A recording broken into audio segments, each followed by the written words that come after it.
Well, today on Spotlight Now, we focus on two guests who are laser focused on the efforts on Maui. We first start off with our first guest who's going to be updating us on all things that are happening in Washington, D.C., and that's with Representative Ed Case. Yeah, following that, we'll be speaking with Tyler Gomes of CNHA. They just wrapped up their conference on Maui. We'll be talking about sustainable tourism and future plans for Lahaina. Spotlight Now starts now. You're watching Spotlight Now with Ryan Kalei-Suji and Yunji Denise on Hawaii News Now. Have questions or comments for our guests? Join the conversation in our Facebook live stream.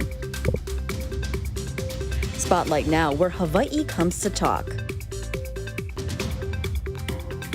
And joining us now live here in the studio is Congressman Ed Case. Congressman, thank you so much for joining us. Great to see you in person. Aloha. It's good to see you in person, too. I'm glad to get out of Washington, D.C. for the week. You know, there is a lot of things that we want to get to, as we mentioned at the top of the show, of course, talking about some of the efforts that are happening on Maui and what you are doing specifically to help with some of the funding and just the recovery efforts. But we want to talk about some of the news that's breaking about Red Hill and a $1.2 billion claim that the Board of Water Supply is citing with the Navy and some of the overall costs that it has cost the Board of Water Supply to deal with the issue of Red Hill. We know that you have been working on this issue for quite some time now. Your thoughts about overall, not only this cost and this suit, but just how to navigate through this, knowing that this could be a price tag that continues to climb.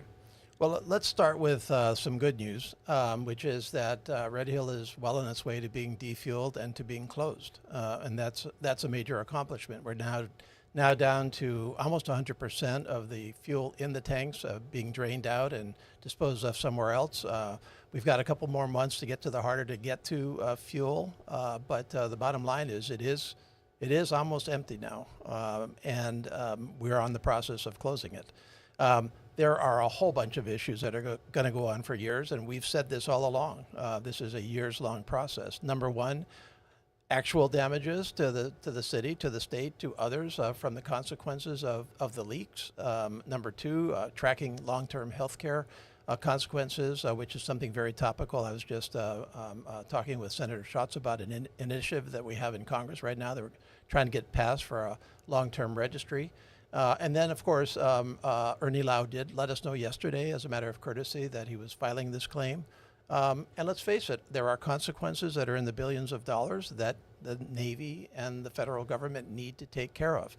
And so whether that comes as a result of a judicial process, which is what he has initiated, or because of congressional action, which is what we've initiated, or any other way, we've got a ways to go still. Do you think that this was the appropriate mechanism to try to recoup some of those costs? Well, it was one of the mechanisms, and the Board of Water Supply was legally under time constraints to actually bring that claim. So they had to bring it or they were going to lose it. So I have no objections to them pursuing it. It's not technically a lawsuit yet. The process is under the Federal Tort Claims Act, is to file a claim.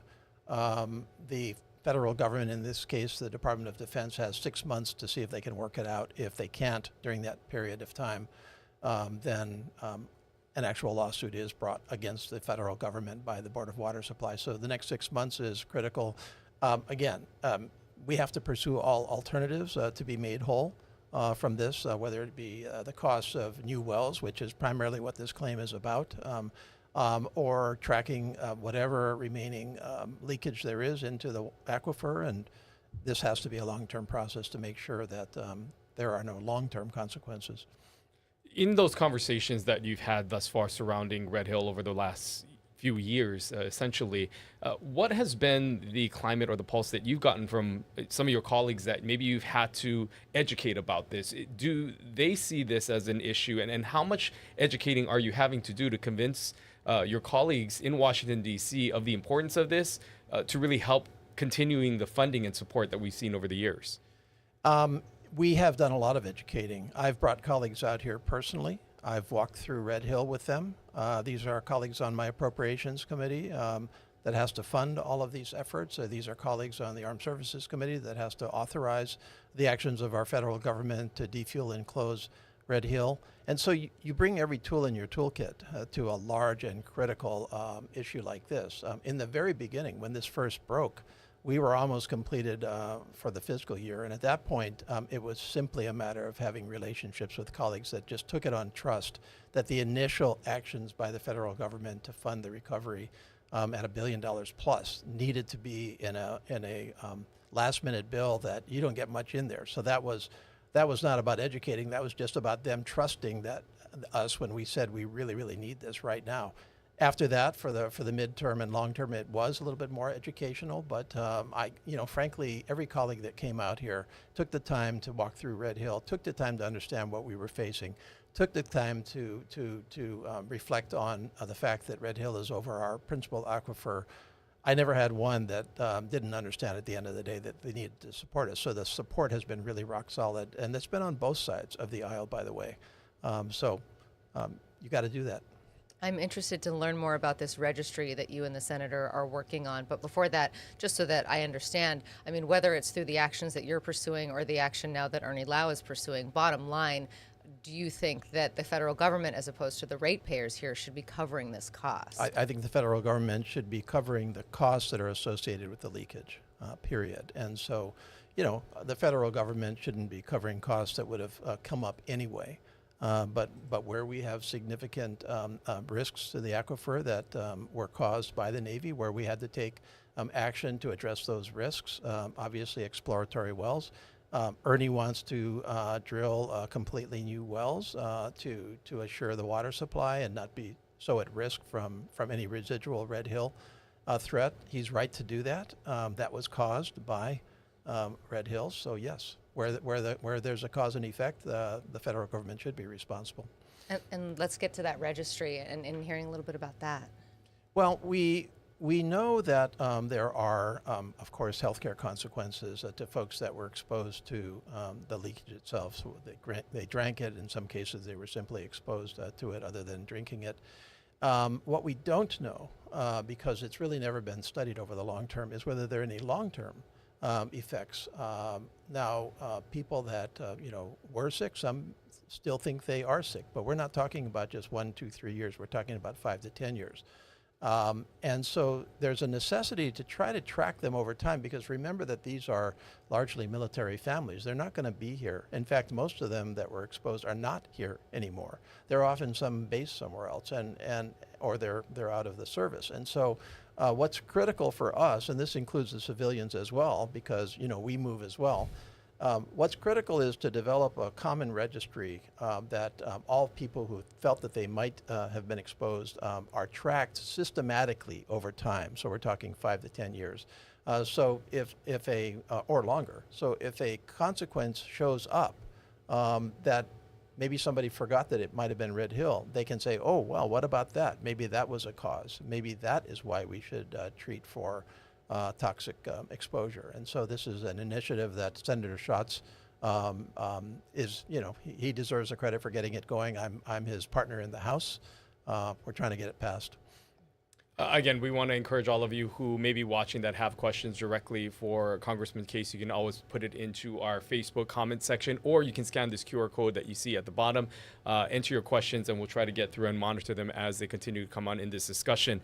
Just last week we talked to Vice Admiral Wade about the future plans of Red Hill and this transition in leadership and overall what's happening there.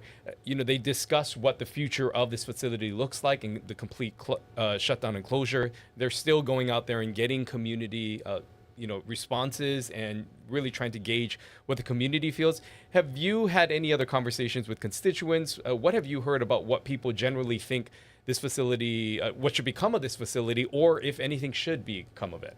Well, I've had those conversations right from the beginning because, of course, in the beginning it was just a crisis. You had to respond to it. And then in the midterm, you had to get the Department of Defense to understand that it needed to be defueled and closed. Once we got past the kind of defueling and closing, then, thoughts turned to, well, okay, if we're going to close it, what do we do with it next?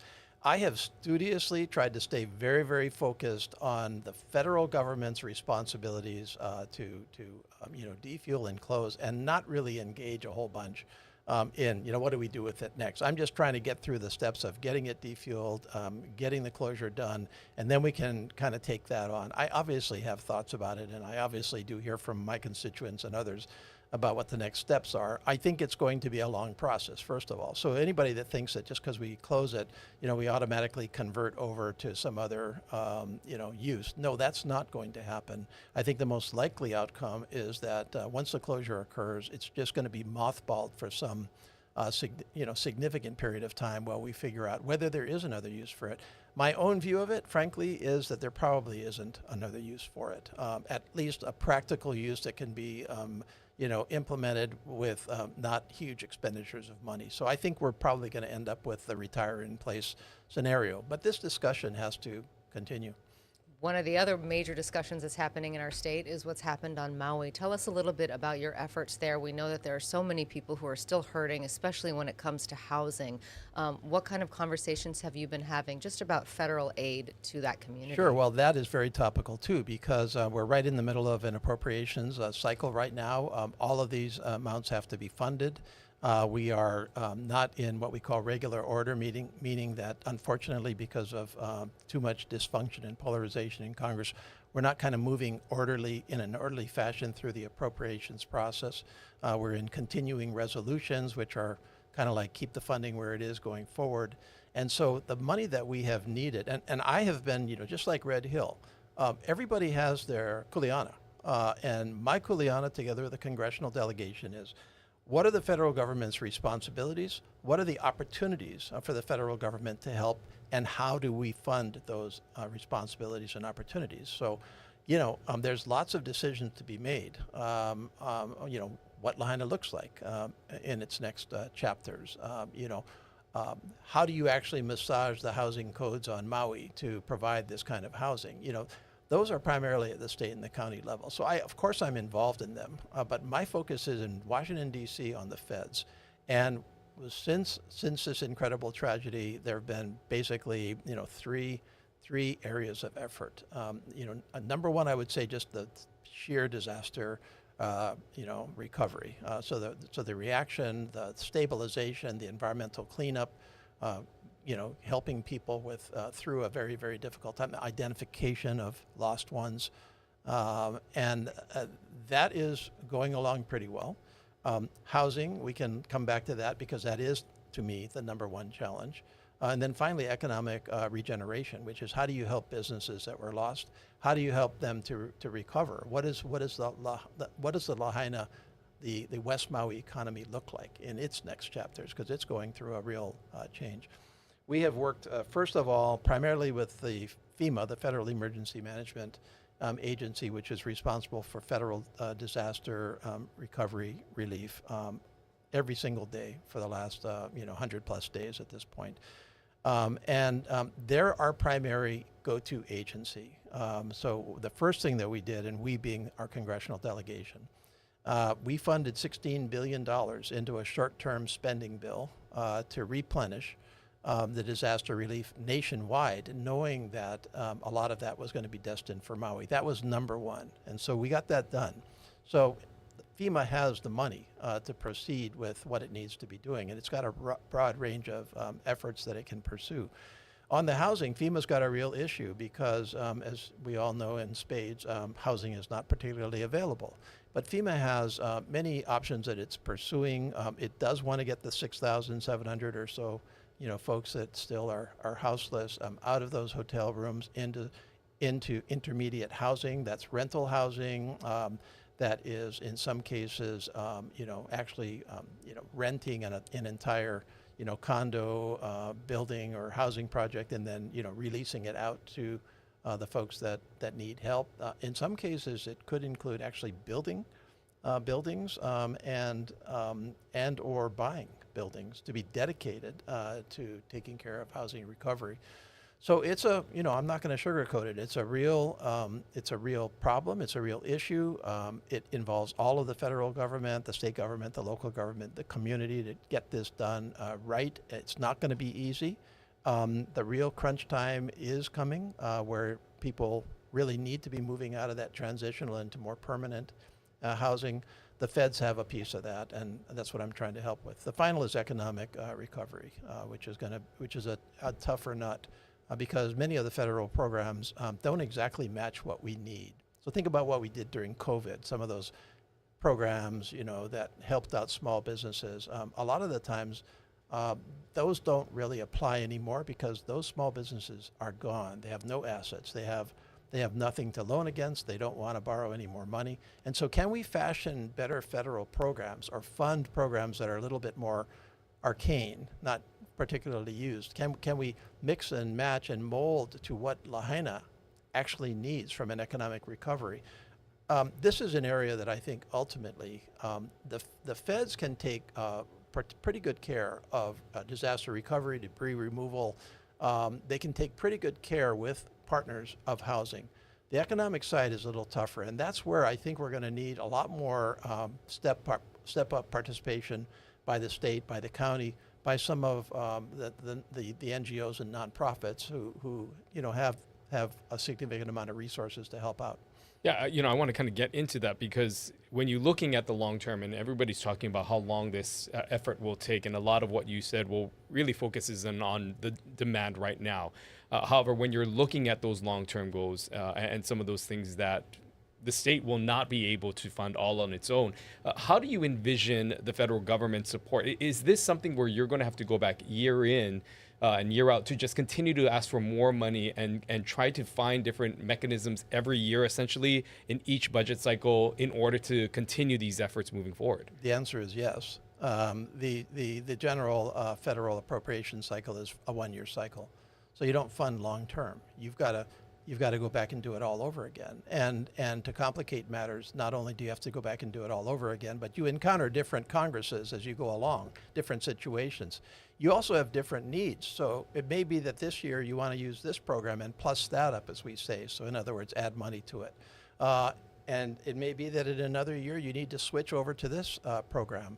And so this is from a Maui perspective. This is not going to be done for years, but it's not going to be done for years on the congressional perspective. In fact, our congressional delegation, just to give you a sense of this, the four of us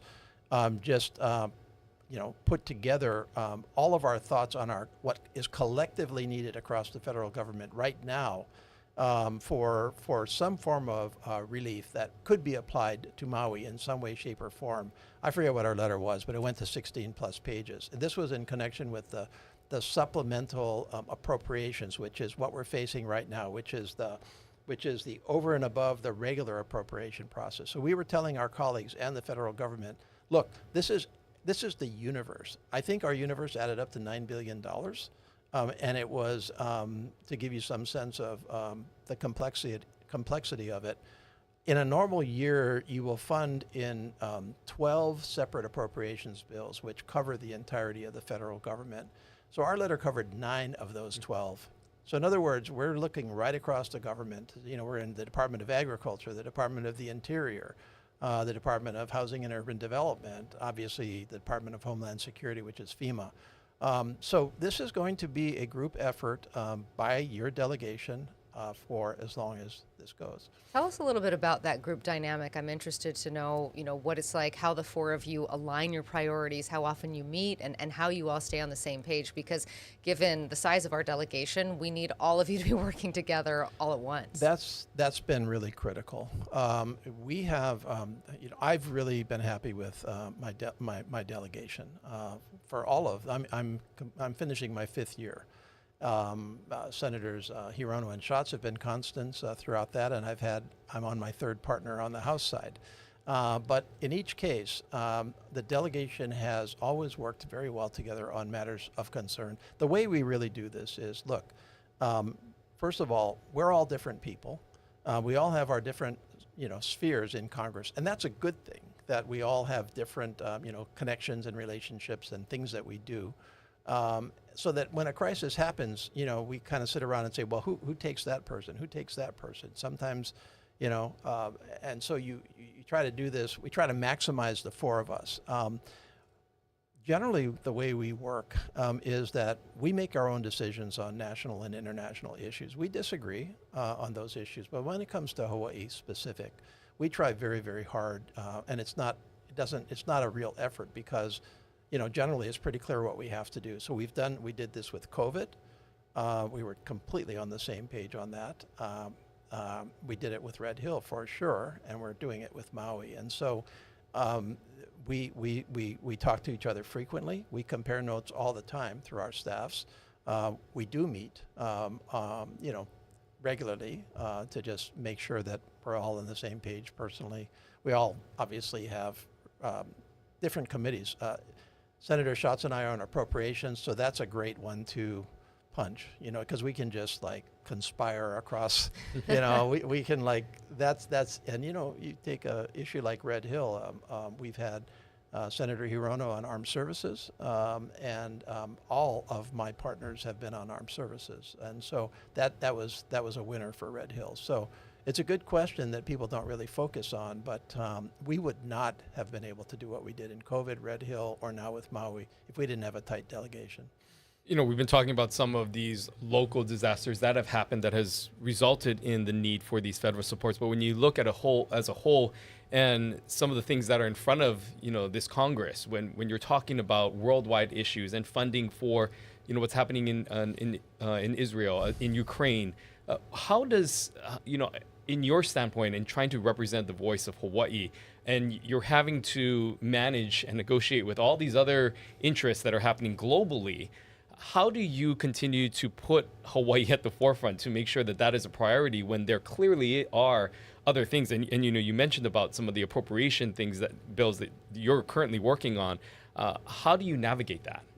Well, I always say I have three responsibilities in Congress. My first responsibility, which is a constitutional responsibility, is a national leadership responsibility, right? So I'm one vote in the United States Congress for what our country should do, domestically and internationally, and I have to do the best I can on that, and I can never leave that behind. I have to make those tough decisions on Israel and Ukraine and, domestic issues and China and, et cetera, et cetera. My next kind of bucket is Hawaii. How do I help Hawaii? And my third bucket is how I help my individual constituents, which is an often overlooked part of my job, but it's really critical, especially if you're a constituent that is not getting your veterans benefits and you don't know why. So every single day I'm in all three of those buckets, and my staff is too. And I can't afford to do one to the exclusion of the other. In terms of the national leadership, of course I'm thinking about what Hawaii thinks. I'm also thinking about the overall dynamic, and I'm applying my own judgment to what I think we should do. That's my job. And so I've got to be pumping in all three areas all the time. I'm interested to hear about, you mentioned the constituents and people coming to you with individual concerns. It's always an interesting thing to ask a representative what they're hearing from their constituents. During COVID, it was a lot of business owners needing small business loans and also a lot of concerns about health. What are you hearing now? What are people coming to you with? Well, it's a good question because I try very hard to stay in touch with what my constituents are thinking. And one of the things that I do is every once in a while, I'll actually send a survey out to my constituents, and I'll ask them a number of questions. One is an open-ended question, which is, what's most bothering you? And then I ask a couple of very specific questions, which are areas that I have to deal with in Congress, and I just want to do a gut check on what my constituents think. Am I on the same page? Am I not? What do I need to consider that perhaps I haven't? And so I just sent that out last week. And then frankly, of late, I've been actually asking for a report card, which is, you kind of hold yourself and go, oh God, do I really want to get the report card? But I did ask the report card this time around. But the open-ended question to my constituents, number one was inflation and the cost of living. Number two was crime and public safety. So these are obviously, issues that you live with every single day. And inflation is still very tough. The cost of living is still very tough. And so that's got to be top of my mind in terms of what I can do at the federal level to continue to try to help bring inflation down. Now it is down. It's down to about 3%, which is about where it was pre-COVID. But that's after it went up for a couple of years. So you take something like food, which is their number one concern. My family's number one concern also. I mean, that's up 25-30% in a very short period of time. Housing, household goods. I think we all understand that. So what can I do at the federal level for that? And then, of course, crime and public safety, even though, by national statistics, we still have relatively low crime here. That's not how people perceive it. In fact, there have actually been surveys asking, what about the gap between perception and actuality? And we have one of the broadest gaps. So obviously people are concerned about this. We've had violent crime happening. We've had very terrible crime, And so how can I make sure that the federal government is contributing to what is essentially a state and local issue? Because crime is usually left to the state and local governments. So how can I fund those programs? How can I have solid national laws that will protect people in their homes? So those are the two top issues. And then after that, it's, climate change, some of the international issues that we already talked about. There are so many issues that you're dealing with locally as well as nationally, and yet a lot of the conversation and headlines that we see coming out of Congress are very political. Of course, the length of time it took for a new Speaker of the House to be named. How would you describe, in your experience, what the temperature and climate is like right now in Washington, D.C.? And as somebody who has had to navigate your way through bipartisan efforts, what is your overall assessment of where things are at with this Congress? Where things are at is very, very messy, very, very difficult. This is I don't know. I'm finishing up 9 years in Congress, and I'm sure that each one of those years, as I look back, had its difficulties. But systematically, just the mood, the difficulty in getting a consistent rhythm in Congress, whether it's a majority, minority, and I've had half-half, right? So you've got to work both ways. You don't know what the next Congress is going to bring, but it's very fluid. There are clearly extremes, and I will say in both parties, that represent minorities, minority views in the country. But because of the way that we are operating, especially on the Republican side, have a lot of sway over what's going on, and that creates a problem for the rest of us that just want to get things done. And so, on the one level, everything you see on TV is true. I mean, the 3-week speaker thing, which was a result of the majority party, the Republicans, having what amounted to a civil war, without wanting any help from us. I would have voted for the right Republican speaker under the right circumstances to help, kind of a more mainstream leadership rather than what is a very, very conservative speaker right now. I would have done that, but that wasn't an opportunity that I had because they wanted to solve it inside their own caucus. But I will also say that there's a lot that goes on in Congress under the radar of the national spotlight. That is quite bipartisan, quite constructive, and I work in that space. I'm a vice chair of the Problem Solvers Caucus, which is a very unique caucus of 64 members of the House, evenly divided by rules, and we try to work through things like debt ceilings. We were in the middle of the debt ceiling and the 2 continuing resolutions that were just passed. And I'll give you a very quick one because we're coming short on time. We just passed out of the House Natural Resources Committee that I'm on, the Compact of Free Association Renewal. This is an agreement we have with 3 countries, Palau, Federated States of Micronesia, and Marshall Islands, under which their citizens get to live in our state. And these are our compact friends and neighbors who are here right now.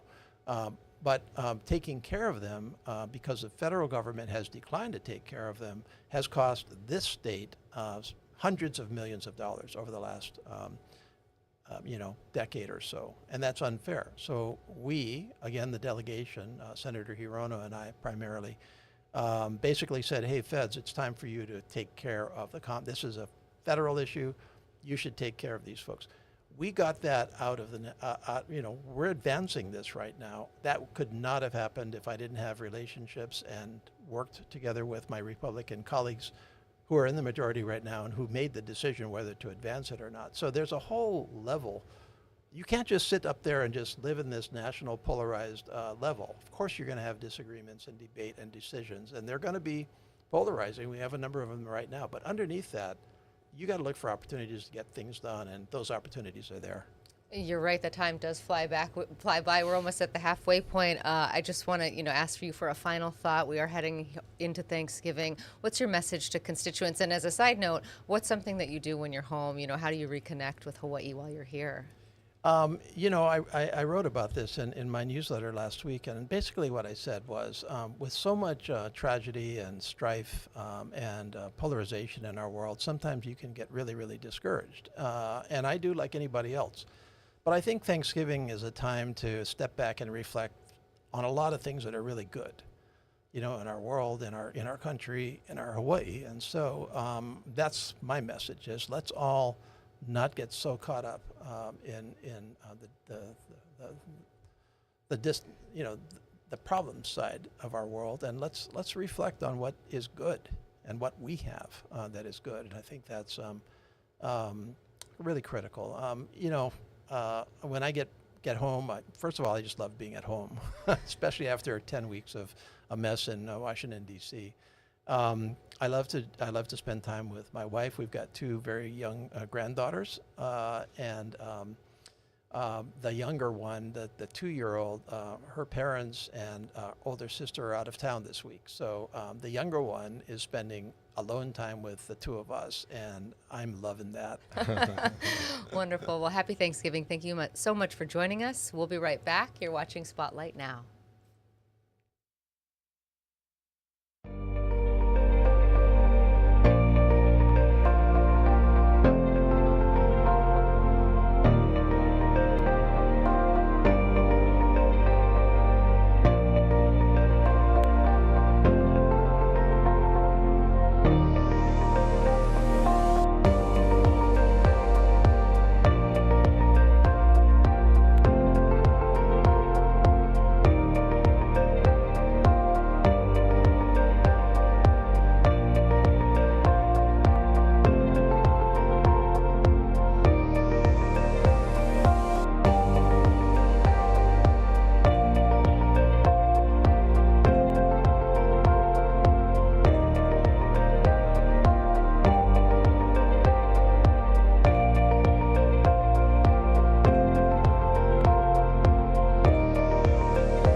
Well, welcome back to Spotlight Now. I want to remind everyone watching, we want to engage with all of you. And if you have any questions for our guests, you can scan this QR code that's on the bottom of your screen or head over to our Hawaii News Now Facebook page and enter your comments. We'd like to welcome in our second guest here. That's right. Tyler Gomes is joining us here from Kilohana, which is part of CNHA. You just wrapped up your conference on Maui. Tell us a little bit about how the conference went and some of the conversations that you had. First of all, thanks for having me. It's great to see you guys in person to be doing this. Yeah. Convention was fantastic. We had something over 1,800 registrants sign up for the convention to the point where we had to close registration. We had 45 days to pivot. It was originally planned to be here on Oahu, but as a result of the events on August 8th, we very rapidly spun it out, got it over to Maui, which actually allowed us to have much more in-depth conversations as they relate to Maui holistically. And I think one of the greatest overall achievements is that ability to bring in parts of the community who really want to be heard and other parts of the community who are looking to give, to serve, but don't know where to start. And so bringing all of those folks together in one room really is the best outcome for the conference. And talk about the importance of having it on Maui and maybe some of the key takeaways that you felt were important for not only the conversation, but just moving forward, some of the things that the Native Hawaiian community as a whole would like to really emphasize on moving forward. I think if I could bring it down to one strong point, I think the community, particularly the Native Hawaiian community, was very adamant about the need to focus on the health and well-being of Maui as a place. And so its people and their ability to be housed and be able to afford to live there.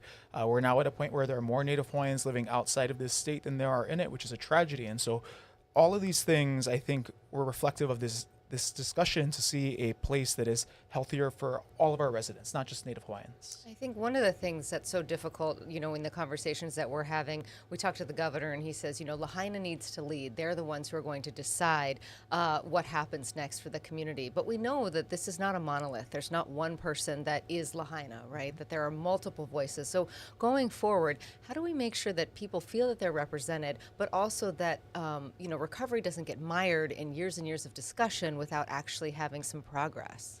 So I think at our core, CNHA is a community serving institution, right? And that's probably where we're strongest in terms of the engagement. So I think continued engagement is the first step there, but you're right. We don't want to get caught up in decision making. We know that recovery efforts can take very long. Just looking at how this has occurred across the country in times of these same or similar events.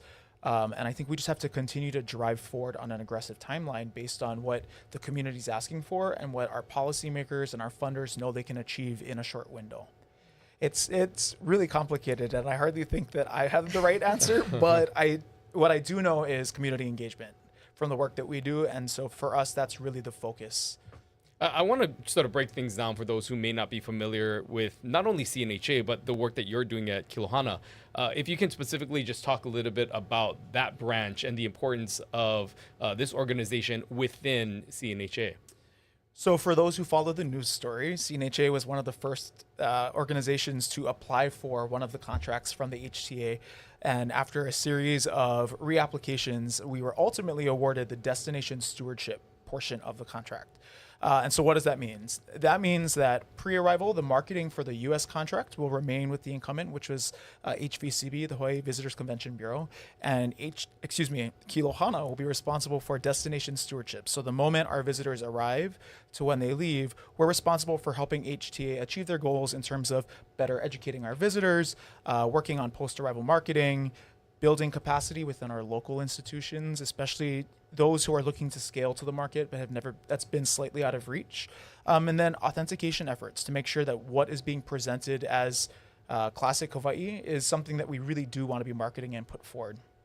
I'm interested because I know that at the convention, you did lead a discussion on tourism. There was a lot of pushback when the governor decided to open West Maui. What are those conversations like now, and how do you make sure that you do respect the people who live there while at the same time supporting local business, because we know that those tourism dollars are critical to the recovery of that community as well? I mean, the headline this morning on Star Advertiser was primarily about how bookings across the entire state have all taken a massive hit. And so I think it's up to us to really ensure that the communities that are open are being patronized by our visitors, right? And so I think in light of that early announcement, the focus is really how do we push visitors to everywhere else on Maui that can afford to handle it, how do we get them there? How do we lift up those businesses that are suffering, that are outside of Lahaina? I think we need to maintain that, because I think the Lahaina community, again, they need to have a heavy role in what it means to reopen there. And I certainly, not being from that place, I'm not going to start the discussion on my own.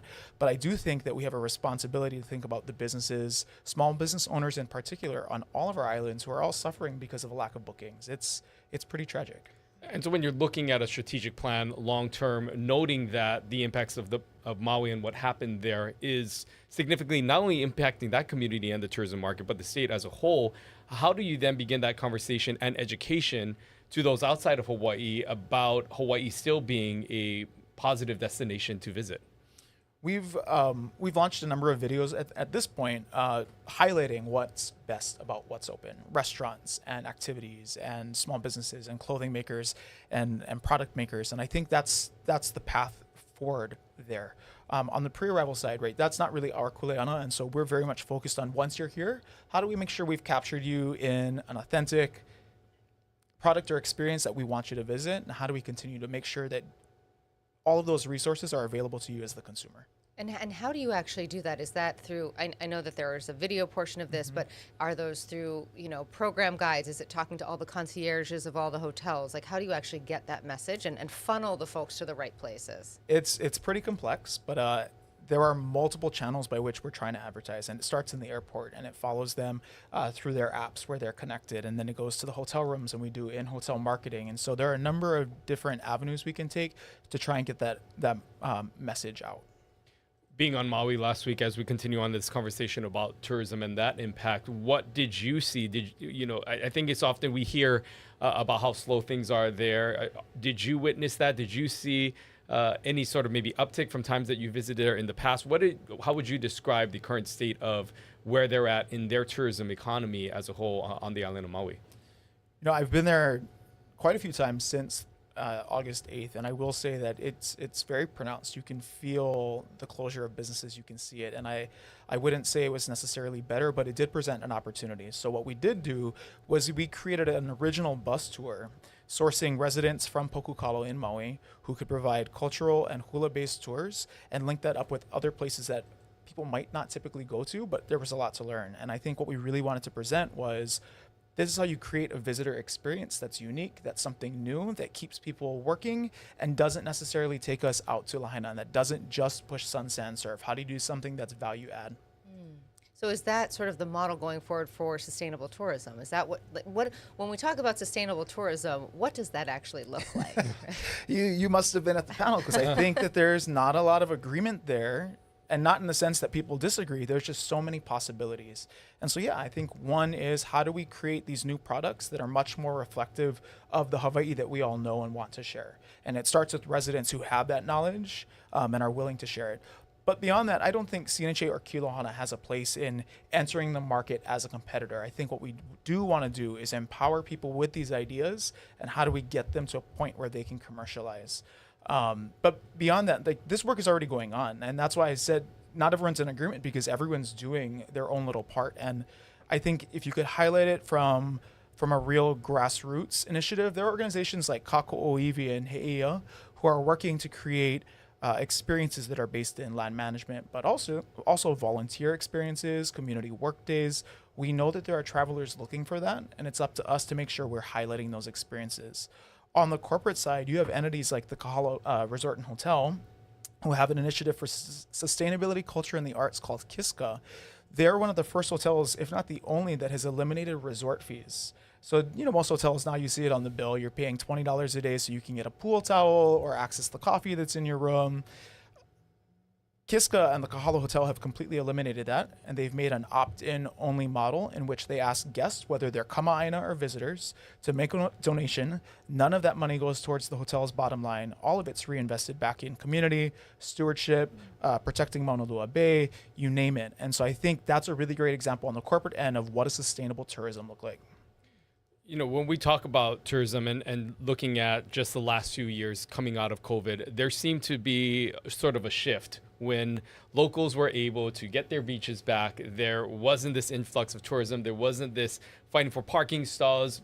Local people got very comfortable about enjoying some of the areas that were often regulated to tourism. And as we see these tourists continuing to come back in some of the pre-pandemic numbers, and with Kilohana's role, especially being such an authentic Native Hawaiian voice, how do you find that balance to communicate to Native Hawaiians and to the people of Hawaii who really want to see a more, pandemic-like situation where they are able to enjoy these things, but also recognize the importance of tourism and the value that it plays with our overall economy? I want to highlight the work that the Hawaii Tourism Authority has done, specifically in their Destination Management Action Plans, or DMAPs, in which they do keep a list of hotspots on each island. And I think that's what we're getting at here, right? Is there are certain areas that are so congested that we really don't want to promote them. And so I think what the opportunity is, whether it's through Kilohana working with HTA or others, because there are other projects out there that are looking at angles of this, is how do we utilize data specifically, and how do we use our large-scale Internet of Things connection in which we're all tied together to actually manage those hotspots? How do we figure out, hey, Hanauma Bay is overbooked for the day. We see that you're interested in this beach experience. Might we suggest you go elsewhere? That's a lot of money and a lot of tech expertise that I don't possess, but I do think that using those resources, we can get to a point where, if you did as a local want to go to your favorite beach tomorrow, maybe we can help alleviate and mitigate some of the impacts of too many visitors going to one spot. Do you think that looks like user fees? Does that look like, more impact cost, or actually having to make reservations like they've done in certain communities? Is it a mix of that, or is it just like a gentle suggestion that something else is available? How do you actually get those folks to move? Because, the path well traveled is the one that people tend to take. Gentle suggestions alone are probably not the strongest of positive reinforcements, but I think you're right. I think a combination of user fees or reservation systems, we're seeing them working in the small scale. I think we have to look at it on a much more macro scale for the entire state. We also know that some of these systems don't interchangeably communicate with one another. How do we overcome those barriers so it's much more simple in the way in which they all engage? When we're talking about the overall experience as a whole, and you're mentioning some of these more authentic new experiences that you folks are really trying to push forward and introduce visitors and guests to, I want to get your take on just the way that when you look as a whole as how Hawaii has been marketed in the past as the destination of sun, sand, and surf, and maybe these tikis and very commercialized hula, which albeit does employ a lot of Native Hawaiian dancers and artisans, but as you try to establish a more authentic experience, how do you tie in that informational and that educational aspect while being respectful of the culture, but also realizing that there has been a stigma and a stereotype of what Hawaii has been in the past? Because that seems like it is a very difficult narrative to begin to try to change. Is that something that you feel is important and a mission of what you folks are trying to do? Absolutely. But I think it takes people acting on it. Right? The industry is also not a monolith, but it's not going to adapt or evolve overnight. And it's great that we see people incorporating Aloha Hawaii in their signs and their marketing, and they're bringing on more authentic experiences. I think we need to combat the myth that that's going to result in fewer jobs in the industry, because it's not. The industry will pivot, but also we need to continue to push and lift up those examples where it's working so that others feel comfortable adopting those same principles in their businesses. I don't think it's going to happen overnight, but I do think it starts with someone making the decision to maybe eliminate the tikis, or more appropriately call your Polynesian dinner just that, a Polynesian dinner, and acknowledge the fact that you can absolutely celebrate poi balls and fire knife dancers, but then we should be really honest with ourselves that that's not Hawaiian, and that's the experience you're getting, versus calling it a luau and continuing to promote those misunderstandings about who we are and what we do actually offer as a people. Building on something that Ryan had said earlier, this sort of comfortability that we had when there weren't a lot of visitors here during COVID, there has been a lot of discussion, especially in light of Lahaina, that we need to get away from tourism, and there are people who would like to I wouldn't say eliminate that industry, but definitely bring it down quite a bit. How do we balance that? Well, first, let's be honest about the numbers, right? Tourism generates something like $2.5 billion in revenue for the state. It's massive. Even if you wanted to, you could not turn that faucet off overnight. And so it pivots back to how are we using those dollars?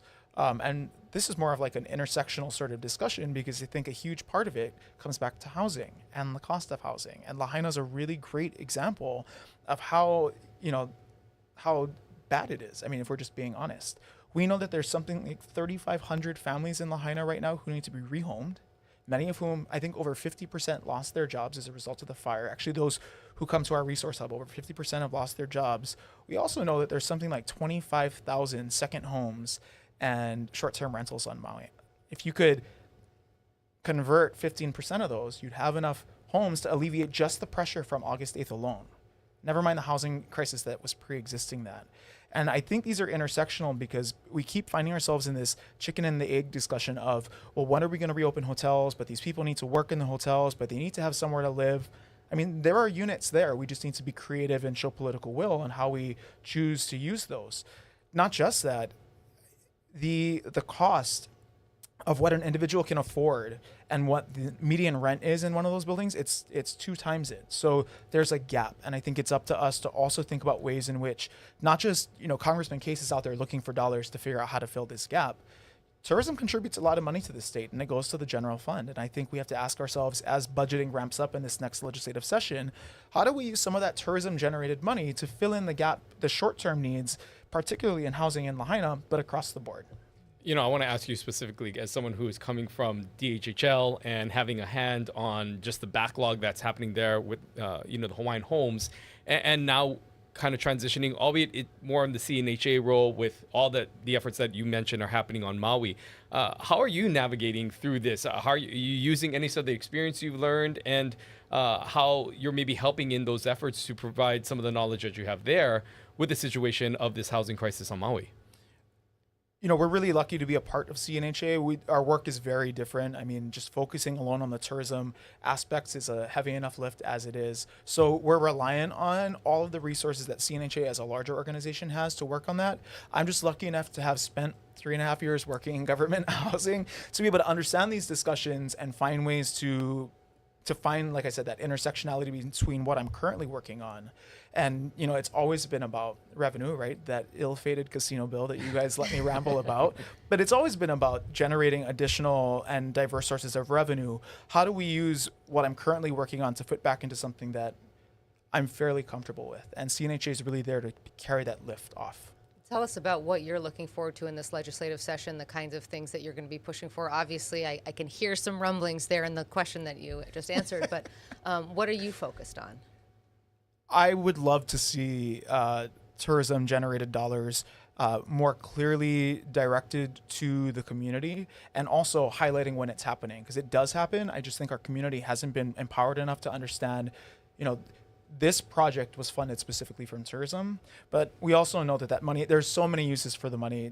Former government, I know what it's like to try and create that budget and then defend it. So it's really tough. But I think what we saw from the conference, there is just a genuine desire for economic diversification. There was an entire panel on legalizing marijuana, and I've been hearing about that too. That's not necessarily in tourism, but you know what, if that was legalized, that we should absolutely pursue agritourism as another model, and that fits right in. I'm not saying we're there, but there will continually be opportunities. We just have to be aggressive and passionate enough to consider everything, even if it might not be the most popular idea, because there's not a lot of money lying around. We either find new stuff or we start fighting with one another for what's already pre-existing. I want to ask you more of a broader question, not maybe specific to you, but just get your thoughts overall on what CNHA has been able to accomplish. I mean, when you look at how this organization started, and now the almost political power that it has become with just not only funding and resources and support for Native Hawaiian communities, but just the overall impact that it is having on the community of Hawaii as a whole. We're seeing it in the conference. We're seeing it in responses to crises that are happening. As a Native Hawaiian, seeing just the evolution of where this movement has come to. Your thoughts overall on just where the Native Hawaiian voice is right now and how this organization has evolved? I'm super proud of it, and I think that's because autonomy looks like this. This is what self-determination looks like. It's the ability to decide for yourself as a people how you're going to engage in, invest in, promote, and even save your home. And a lot of this, in fact, much of this credit is due to our CEO, Kuhio Lewis, who has his philosophy of being in the pocket is what's gotten us here, right? He immediately after the pandemic saw the need for something like makeke, and look what it's become. And that's because he didn't wait for anyone to tell him whether it was a good or bad idea. He just did it, and it worked. And I think the same is true of our response to Maui. Within 48 hours of August 8th, he had me and others on island looking for space to build what is now the Kako'o Maui Hub. Through that, again, without him waiting for anyone to tell him yes or no, we've provided all sorts of services that people didn't know were all linked or how to get and where to go for them. And more than that, we've offered trainings that no one had ever planned for because no one thought, hey, maybe this community might want hazmat training, for example, or OSHA training with all of the hazards. 318 graduates in less than 2 months. I really think that Kuhio and this organization is demonstrating that with enough flexibility and like the political will to move when an opportunity presents itself has large benefits. And that's how we're here. That's what self-determination looks like to me. We're almost out of time, but I want to ask you a final question. How do folks best engage, both Native Hawaiian folks and folks who also want to support the work that you're doing?